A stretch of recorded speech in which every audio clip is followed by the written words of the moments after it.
Kemudian materi selanjutnya yaitu jarima kisos. Kata kisos dalam bahasa Arab itu memiliki arti mengikuti jejaknya atau kesannya. Sedangkan menurut Al-Fayyumi, kisos lebih sering dimaknai dengan menghukumi pembunuh dengan membunuh, mencederakan pencedera, memotong tangan orang yang memotong tangan. Sedangkan menurut istilah, kata kisos itu berarti diberlakukan pada yang melakukan jinayah seperti apa yang ia lakukan. Contohnya itu seperti ini. Misalkan Andi membunuh Tony, maka ahli waris Tony berhak menuntut agar Andi juga diberlakukan sama, yaitu dibunuh. Tony atau ahli warisnya ini disebut mustahik al-kisos. Kemudian hukuman kisos. Hukuman kisos adalah wajib dijalankan oleh pemerintah ketika kasus tersebut diangkat oleh mustahik al-kisos. Dari sisi mustahik al-kisos pula diperkenankan mubah untuk meminta dihukumi kisos ketika mencukupi syarat-syaratnya. Mustahik al-kisos juga diperkenankan untuk melakukan perdamaian dan permaafan. Kemudian selanjutnya yaitu macam-macam kisos. Dalam fikih jinayah, sanksi kisos ada 2 macam, yaitu yang pertama itu kisos karena melakukan jarimah pembunuhan, yang kedua yaitu kisos karena melakukan jarimah penganiayaan. Kemudian Syekh Abdul Qadir Audah menjelaskan secara global ada 5 jenis kejahatan yang masuk di dalam akibat hukum kisos. Yang pertama itu pembunuhan sengaja. Pembunuhan sengaja ini pembunuhan yang pembunuh itu sengaja memukul orang lain dengan senjata seperti pedang, pisau, tombak, timah, atau apa saja yang dapat digunakan sebagai senjata untuk memisahkan anggota jasad, seperti barang yang ditajamkan seperti kayu, batu, api, dan jarum sebagai alat untuk membunuhnya. Kemudian yang kedua itu pembunuhan seperti sengaja. Menurut mazhab Hanafi, pembunuhan seperti sengaja ini adalah sesuatu pembunuhan yang dilakukan dengan menggunakan alat yang secara umumnya itu tidak menyebabkan kematian, seperti menggunakan batu kecil, kayu kecil, tongkat, atau sebuah tamparan. Sedangkan menurut mazhab Syafi'i, pembunuhan yang merupakan sengaja adalah setiap perbuatan yang disengaja akan tetapi keliru dalam membunuhnya itu, yaitu setiap perbuatan yang tidak diniatkan untuk membunuh namun menyebabkan kematian. Kemudian yang ketiga itu pembunuhan tersalah. Pembunuhan tersalah ini sebuah pembunuhan yang tidak ada niat untuk membunuh atau memukul sama sekali. Nah, kemudian yang keempat, pencederaan sengaja.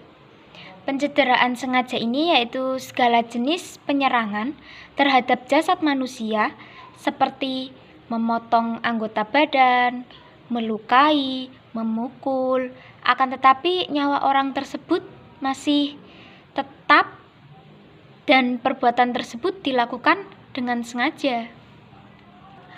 Kemudian yang kelima yaitu pencederaan tersalah.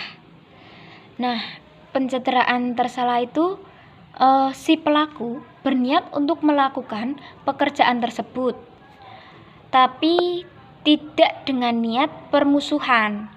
Seperti orang meletakkan batu di jendela, tanpa sengaja batu itu jatuh terkena kepala orang tersebut sehingga kepala orang itu pecah dan terlihat tulang kepalanya.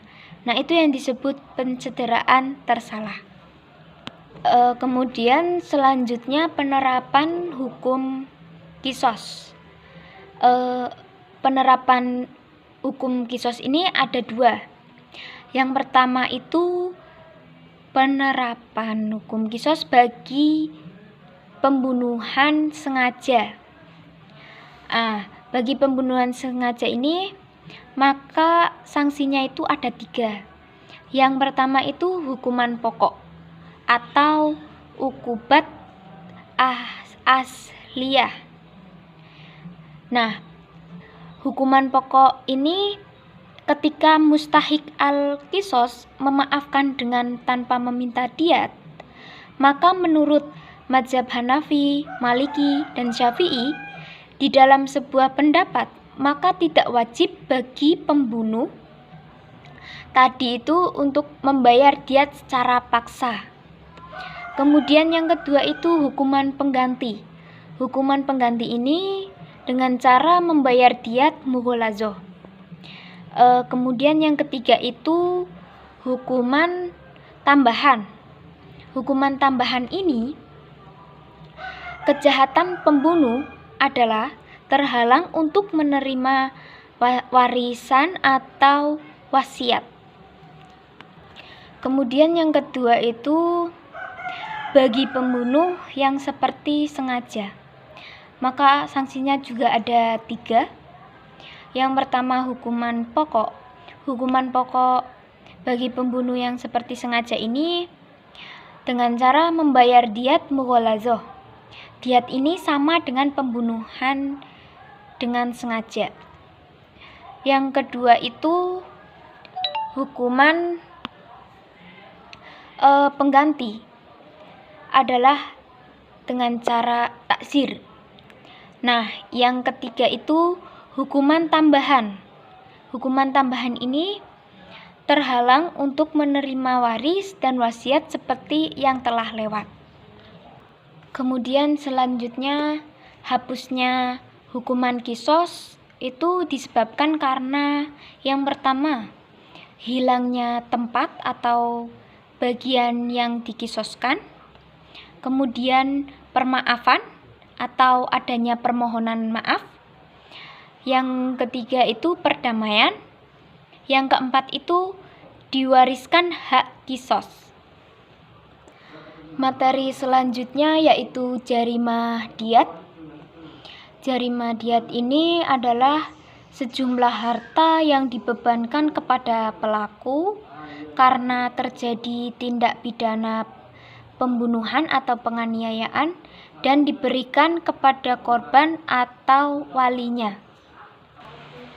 Kemudian dasar hukum diat yaitu Quran surat An-Nisa ayat 92 yang artinya barang siapa membunuh seorang beriman karena tersalah, hendaklah dia memerdekakan seorang hamba sahaya yang beriman serta membayar diat yang diserahkan kepada keluarganya si terbunuh itu, kecuali jika mereka keluarga terbunuh bersedekah. Ya, Quran surat An-Nisa ayat 92. Kemudian selanjutnya yaitu macam-macam diat. Macam-macam diat ini dibagi menjadi 2 macam. Yang pertama itu ada diat mughaladzah. Diat mughaladzah ini yaitu denda disebabkan karena membunuh seorang yang merdeka Islam secara sengaja atau amdin. Kemudian yang kedua itu diat mukhafafah. Diat mukhafafah ini yaitu denda disebabkan karena pembunuh seseorang Islam tanpa disengaja atau sibhul amdin. Kemudian selanjutnya hal-hal kejahatan yang dapat berakibat pada munculnya diat. Hal yang dapat dikenakan sanksi diat yaitu yang pertama pembunuhan terhadap muslim. pembunuhan terhadap muslim ini ada 3, yaitu yang pertama itu pembunuhan yang benar-benar disengaja. Pembunuhan yang benar-benar disengaja ini, diat yang harus ditanggung bagi pelaku pidana ini jika ahli waris memaafkan, yaitu 100 ekor unta yang berbeda dalam masing-masing, dan hal tersebut dapat dikelompokkan sebagai berikut. Misalkan yaitu 30 unta hikoh atau yang berumur 3 tahun, dan 30 ekor unta jaza'ah yang telah berumur 4 tahun, terus 40 ekor unta khalifah. Kemudian unta khalifah itu unta yang telah positif bunting, yang dinyatakan oleh 2 orang yang adil. Kemudian yang kedua itu pembunuhan yang disengaja. Diat bagi si pelaku pidana yaitu sama dengan pembunuhan dengan sengaja, yaitu dengan 100 ekor unta dengan pengelompokan yang sama. Kemudian yang ketiga itu pembunuhan yang tidak disengaja atau kekeliruan. Diatnya itu 100 ekor unta yang ditentukan dalam 5 kelompok jenisnya, yaitu 20 ekor unta hikoh, 20 ekor unta jaza'ah, 20 ekor unta mahad, 20 ekor unta bintu labun, 20 ekor unta ibnu labun. Terus kemudian yang kedua itu penganiayaan terhadap muslim.